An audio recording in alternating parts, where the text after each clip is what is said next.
Ito na confirm na natin yung tire pressure, ano. Yung isa walang tire valve, so nag-provide tayo ng tire valve. Malalaman mo yan, oh. Luman-luma na, puro dumi yung thread. Okay, walang tire valve yan na nakakabit, kaya i-provide natin yung itong isang tire na to. So yung gulong niya 2022 pinalitan. Then hindi nagkakalayo yung tire pressure, 35, 36. So sinet natin lahat sa 36, ano. Wala rin naman tayo nakitang may repair na siya, oh. So dito malamang ito yung pinagmulan ng, tapos di niya na i-reset sa labas ginawa, ano. Ito may senyalis ng camber off, oh. Ito yung gulong pudpud niya sa loob. Okay.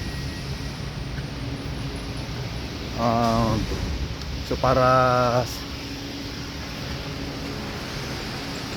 sigurado tayo na walang ibang pinagmulan yung TPMS, walang butas yung gulong, ano, chichikin natin yan sa isa. 2018 to na Honda CR-V. Alright, so dahil service na rin siya, checkin na natin yung ilalim. Ayan, may leak, oh. Merong leak. Ayan, oh. Transmission fluid yan. Yung torque converter seal yan, saka ay yung o-ring, ano, o-ring, ayun, no, nagkamali ako. Seal lang ang meron to, tong ganitong CVT type. Okay, kaya may leak na ganyan. Alright, may basag yung bushing. Ito yung ilalim nya, no.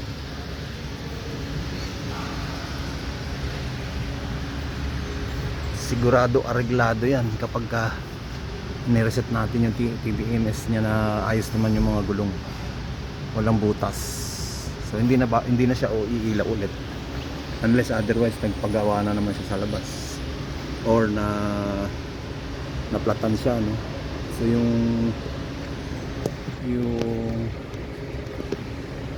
brake pads, hindi natin makita yung brake pads, wala na, manipis na. Right, yung harapan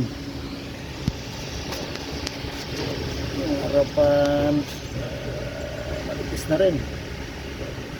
Saan yun? Ito na ba? Ay, hindi pa. Ayun yun, mali ako ng tingin. Ito yan, eh. Ayun yan. Ayun, oh. Pasok pa yung daliri ko doon sa bakal ay yung asbestos na ihipo ko pa, oh. Ito yung bakal niya. Pagpasok mo ng daliri mo doon, ibig sabihin makapal pa. Alright, ayan, oh. Ito yung bakal. So ulitin ko yung likod. Ano, mali lang ako. Ano ba yung tingin natin doon? Hindi, manipis talaga. Yan yung bakal, eh. Ayan, oh. Hindi ko na maipasok yung daliri ko doon. Manipis na yung likod. Surot na lahat yung likod, yung brake pads ng likod, ano. Sinyalis ng, ayan, may sinyalis ng ano to, oh, makarbon, oh. Hindi maganda yung emission. Mababa ang idling yan o nag-misfire. Alright, so alam na natin yung i-recommenda natin kapag nakita natin yung tambuhos na gano'n. Okay.